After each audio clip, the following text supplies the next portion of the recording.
Bienvenidos a este video sobre lo que es la tráquea, los bronquios y los pulmones. Vamos a iniciar entonces hablando un poco de la tráquea. La tráquea es un conducto con una desviación en sentido antero-posterior, es decir, en la parte cervical vamos a tener la vía anterior, casi que a nivel de la parte superficial del cuello, y a nivel del tórax se va hacia atrás, hacia la parte posterior del mediastino, el mediastino superior, donde se divide finalmente sus dos bronquios terminales a nivel de ese espacio, que es lo que denominamos la carina. Además de esa curvatura en sentido antero-posterior, va a tener una curvatura hacia la derecha, dada por el callado de la aorta, que pasa por encima del bronquio del lado izquierdo, y eso hace que se haga una ligera desviación hacia el lado derecho. Está conformado por sus anillos traqueales, que permiten movimientos de dilatación y de contracción. Recordemos que esa dilatación va a estar relacionada sobre todo con el sistema nervioso simpático, y que la contracción va a estar relacionada con el sistema nervioso parasimpático. Además de eso, pues esa tráquea se va a dividir en dos bronquios principales, un bronquio del lado derecho y un bronquio del lado izquierdo. Recordemos que es fácil que recuerden las características a través de la mnemotecnia ACB, donde el bronquio principal del lado derecho es más ancho, es más corto y es más vertical. Entonces, obviamente las características contrarias abarcan a lo que son el bronquio del lado izquierdo. Esa sería, digamos, la ubicación general. Ahorita vamos a entrar un poco en detalle de lo que serían sus relaciones anatómicas. Aquí lo vemos en la parte posterior, vemos que esos anillos son en forma de C y que atrás pues tenemos algunas membranas y una membrana que nos permite el aumento y la disminución del calibre de este espacio, tanto de la tráquea como de los bronquios como tal. Aquí vemos la representación de su posición anatómica, digamos, natural. Vemos nuevamente las diferencias anatómicas que puede presentar el bronquio del lado derecho con relación al bronquio del lado izquierdo. Aquí la vemos en su porción cervical. Aquí está la tráquea. Vemos que si vamos hacia los lados, el nervio inmediatamente relacionado con ella es el nervio laringio inferior. Recordemos, es una rama del vago. Inmediatamente más hacia la parte externa encontramos ya el paquete vascular del cuello con la carótida común y la vena yugular interna, y entre ellas dos encontramos al nervio vago como tal, ya el tronco del nervio vago, y un poquito más lateral pues vamos a encontrar al nervio frénico. Digamos que son las relaciones laterales. Por delante alcanzan a tener algo de contacto con la glándula tiroides y con esta vena, que es la vena tiroidea inferior.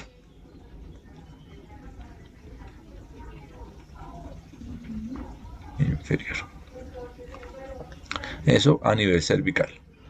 Ya cuando empezamos aquí hacemos un acercamiento nuevamente para revisar eso que ya hemos dicho. Aquí vemos el nervio recurrente, tanto el del lado derecho como el del lado izquierdo. Noten que el del lado izquierdo pues es un poquito más adosado a la tráquea que el del lado derecho. Sin embargo, los dos como punto de referencia para la ubicación pues los pueden ubicar fácilmente en esa región.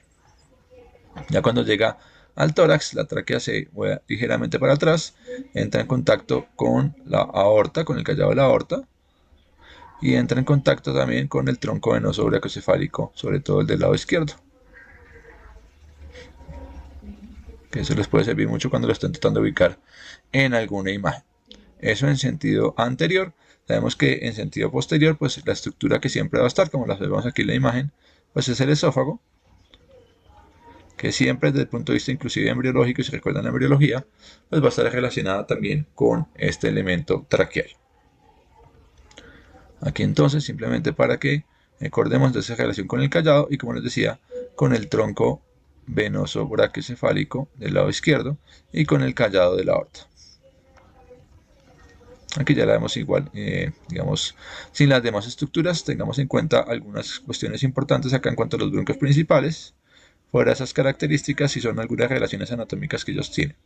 Entonces acá encima del bronquio principal derecho siempre vamos a encontrar una gran vena, que es la vena ácigos, que viene desembocando, viene de atrás y viene a desembocar hacia lo que es la vena cava superior. Recordemos que el bronquio entonces va a ser, dentro del hilio pulmonar, la estructura más posterior, y va a estar después relacionado con lo que es la arteria pulmonar y más adelante, en este caso en el lado derecho, con las dos venas pulmonares que las esquematizaríamos aquí más adelantico. Mientras que en el bronquio del lado izquierdo, la arteria pulmonar ya no está adelante, sino está en la parte superior, está encima del bronquio, y más arriba vamos a encontrar lo que es el callado de la aorta. Es importante que no olviden que por debajo de ese callado de la aorta también, ese es el nervio vago,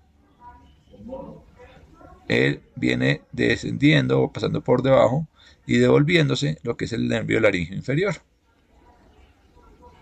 que desciende mucho más abajo del lado izquierdo que el del lado derecho. Eso obviamente solamente pasa del lado izquierdo porque el del lado derecho ya había subido por debajo de la arteria subclavia. Entonces es importante que lo tengan presente, también ayuda mucho en las relaciones anatómicas. Aquí vemos pues ya la estructura pulmonar y empezamos a ver lo que son los pulmones como tal. Aquí vemos una proyección como tal de dónde están los pulmones. Vemos entonces que tenemos una visualización del lado derecho, donde tenemos un lóbulo superior, un lóbulo medio y un lóbulo inferior. En el lado izquierdo donde tenemos un lóbulo superior y un lóbulo inferior. Y vemos entonces que hay una fisura que llamamos la fisura horizontal, que la estoy marcando acá, que nos separa el lóbulo superior del medio, y una fisura oblicua que nos separa el lóbulo medio del inferior. Entonces, la fisura horizontal solamente existe en el pulmón del lado derecho, ya que en el izquierdo solamente tenemos una fisura oblicua que nos separa el lóbulo superior del lóbulo inferior. Aquí tenemos pues algunas líneas de referencia, que son la línea paraesternal, la línea medio clavicular y la línea axilar media, que nos van a servir como puntos de referencia después para lo que tiene que ver con la auscultación pulmonar. Hablando con el pulmón como tal, esta cara que estamos viendo es la cara costal, que ustedes alcanzan a ver un poco las impresiones de las costillas. Vemos que este es el pulmón derecho, lóbulo superior, lóbulo medio, lóbulo inferior, que tiene un ápice, que tiene una base, y aunque no la vemos aquí, aquí en la parte inferior va a estar la porción o la cara diafragmática de este pulmón. El pulmón izquierdo es lo mismo, solamente que tiene un lóbulo superior, un lóbulo inferior, también va a tener un ápice, una base, y esa base también va a ser la porción diafragmática. Y aquí tiene una porción, que es la língula, que se considera, digamos, una porción del lóbulo superior del pulmón izquierdo. Visto desde la cara mediastínica, que podemos ver mucho mejor también a esa cara diafragmática que les había comentado. Estamos nuevamente en el pulmón derecho, lo sabemos por los tres lóbulos y además por lo que les había dicho ahorita. Miren la relación, el bronquio, más adelante está la arteria pulmonar, que en este caso la pintaron de color rojo, algunos libros la pueden pintar de color azul, y aquí más adelante alcanzamos a identificar a las dos venas pulmonares. Eso pues nos va a identificar que estamos en esta región y que estamos en el pulmón del lado derecho. Aquí no alcanzamos a ver, pero se ve la impresión o la huella de la ácigos y de su callado, que como les decía siempre va a cabalgar este bronquio del lado derecho. Y aquí abajito alcanzamos a ver esta estructura, esta unión que vemos acá de forma triangular, que se llama el ligamento triangular o pulmonar. Triangular. ¿Listo? Miren cómo vamos a compararla ahora con el lado izquierdo.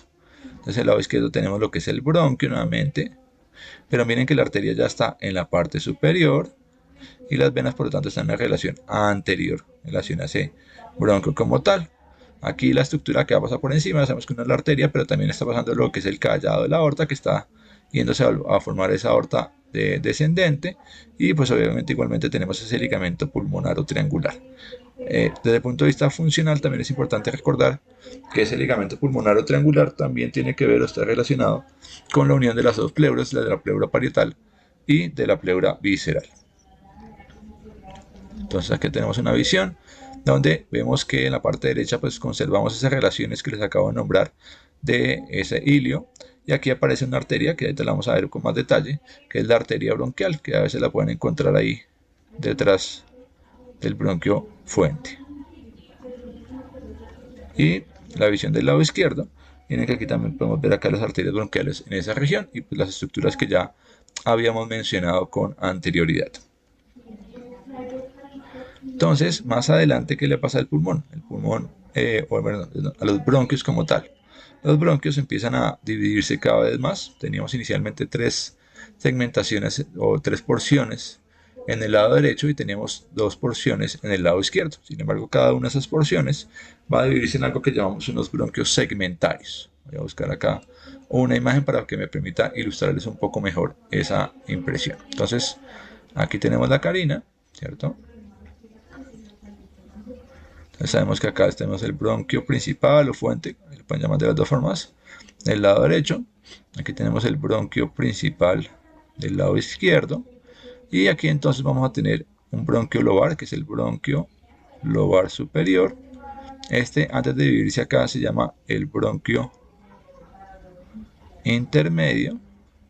Y aquí tenemos voy a sacar la flechita un poco acá, un bronquio lobar medio, es diferente el intermedio al medio, y un bronquio lobar inferior. Y aquí solamente tenemos un bronquio lobar superior y un bronquio lobar inferior. Ese bronquio intermedio entonces va después a los que es el bronquio lobar medio y el bronquio lobar inferior. Entonces digamos que es un bronquio, por eso se llama intermedio. Y lo que ustedes notan con los colores o se dan cuenta con los colores es que cada uno de sus porciones se va a segmentar. En la parte superior, el bronquio lobar superior va a tener tres segmentos que se van a llamar el apical, el anterior y el posterior. El parte del lóbulo medio va a tener uno que se llama el lateral y otro que se llama el medial.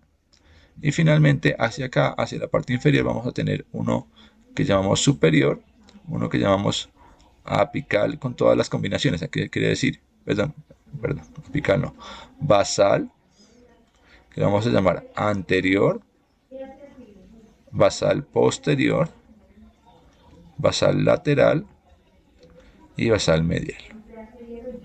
Si ustedes cuentan, les va a dar un total de 10 segmentos o lóbulos segmentarios. Después cada uno empieza a dividirse nuevamente de forma dicotómica en varias ramificaciones hasta que finalmente se forman los bronquios respiratorios y finalmente pues la parte alveolar. Pero digamos desde el punto de vista macroscópico es lo que alcanzamos a observar. ¿Qué pasa en el pulmón izquierdo? En el pulmón izquierdo tenemos exactamente lo mismo, sino que hay dos que se van a unir. Bueno, hay unas cuantas diferencias y es que acá en la parte superior, en lugar de tener apical y posterior, vamos a tener uno solo que se llama el ápico posterior. Y que los de la parte de la língula no se llaman lateral y medial, sino se llaman superior e inferior. Y que acá, en la parte inferior, el anterior se fusiona con el medial, o sea, tenemos uno que se llama anteromedial. Eso quiere decir que si contamos nos darían solamente 8, aunque algunos autores y en algunos libros ustedes pueden encontrar que también les van a contar los mismos 10 que contamos en el lado derecho. ¿Cómo los identifica ya uno desde el punto de vista funcional y anatómico y macroscópico? Pues digamos que no hay una visión anatómica, simplemente es una cuestión de ubicación anatómica. Y digamos que hago la recomendación de que esta ubicación la hagan con un pulmón en 3 dimensiones para que les permita orientarse de acuerdo a esos términos. Pero usted ya tiene claro el término anterior, lateral, posterior. Recuerden sus primeras clases de anatomía. Eso les va a ayudar a identificar cada uno de estos segmentos pulmonares. ¿Cuál es la importancia? La importancia de los segmentos pulmonares es básicamente comprender que cada uno de esos segmentos tiene su propia arteria, su propia vena y su propio bronquio, y pues eso le permite pues esa función respiratoria. Otra estructura importante o que debemos recordar también acá es la pleura. Tenemos una pleura parietal, ¿cierto? Tenemos una pleura visceral y como en otra cavidad o cualquier otra serosa, pues tenemos una cavidad pleural. Esa cavidad pleural es clave en la parte respiratoria, en la función respiratoria y se va a ver pues obviamente alterada cuando hay algún tipo de lesión sobre el tórax, algún tipo de lesión con arma cortopunzante o algún tipo de lesión con alguna estructura que lesione esta cavidad y pues puede hacer que salga sangre o que haya aire en la cavidad del tórax por fuera de los pulmones, lo cual pues puede ser bastante riesgoso para el paciente. Aquí entonces tenemos los puntos de auscultación cardíaca. Entonces vemos acá el punto del ápex, aquí vemos el punto del lóbulo medio, tenemos otro punto para el ápex, en este caso del pulmón izquierdo. Acá tenemos para el lóbulo inferior del pulmón izquierdo, para el lóbulo superior del pulmón izquierdo, para el lóbulo inferior del pulmón derecho y para el lóbulo superior del el pulmón derecho. Entonces miren que son diferentes puntos de auscultación que nos van a permitir pues determinar claramente cómo está funcionando cada uno de esos lóbulos. Entonces es importante que ustedes conozcan esos puntos, que los relacionen con las líneas que les nombré al principio, para que los puedan identificar de manera clara y concreta y pues puedan auscultar a su paciente de manera certera y sabiendo pues dónde está la posible lesión de si escuchan alguna alteración en esos ruidos respiratorios. Como les decía entonces, estas arterias, que son las arterias bronquiales, vemos que hacia el lado derecho pues tenemos lo que son esta arteria bronquial única, que sale de una arteria intercostal, que a su vez sale de la aorta descendente, y tenemos estas dos arterias bronquiales izquierdas, que salen como rama directa, como ustedes lo ven ahí, de la aorta descendente. Esas arterias son muy importantes porque nos van a dar la irrigación nutricia del pulmón. El pulmón no tenía nutrición por parte de la arteria pulmonar. Esas son las que nos van a llevar el oxígeno a los pulmones para que ellos puedan hacer su funcionamiento. Entonces es clave que ustedes tengan ese concepto en la cabeza, que una cosa es la irrigación nutricia y otra cosa es la irrigación funcional. También tenemos todo el tipo de nódulos linfáticos, entonces vamos a tener unos nódulos linfáticos intrapulmonares, vamos a tener unos nódulos linfáticos broncopulmonares, algunos que se llaman traqueobronquiales, que lo podemos dividir en inferiores y superiores, unos paratraqueales, y esos pueden terminar ya sea en el conducto torácico directamente, que recordemos que va a subir y va a desembocar al confluente yugulosubclavio del lado izquierdo, o pueden llegar también a esa gran vena linfática, ¿sí? Que aquí nos la están esquematizando un poco, que podría también llegar al confluente yugulosubclavio pero del lado derecho. Entonces miren como toda esa linfa pues termina siendo recogida y finalmente desembocando nuevamente en ese conducto torácico, ya sea a través del conducto grandote o a través de la gran vena linfática si lo hacemos del lado derecho. Aquí vemos más o menos cómo es el trayecto, cómo es la circulación de esa linfa a través de los diferentes nódulos que hemos nombrado, que es muy importante en patologías infecciosas o paraneoplásicas o neoplásicas que se puedan presentar en esta región. Quería dejarles acá estas imágenes de una radiografía para que ustedes tengan claro o empiecen a observar también pues cómo se ven esos pulmones. Hay que hacer un proceso de entrenamiento de su ojo para que empiece a ver un poco en esa escala de grises. Aquí ven un poco la parte más esquemática, un poco de las estructuras y las digamos fisuras y diferentes lóbulos del pulmón para que ustedes tengan una idea y lo empiece a acomodar pues como en esta imagen. Y aquí les dejo pues también esta que está muy bien esquematizada, desde cómo también se ve también la tráquea, el esófago y se pueden ver otras estructuras a través de la radiografía. Sin embargo pues eso poco a poco lo vamos a ir puliendo a medida que ustedes vayan avanzando en los diferentes momentos.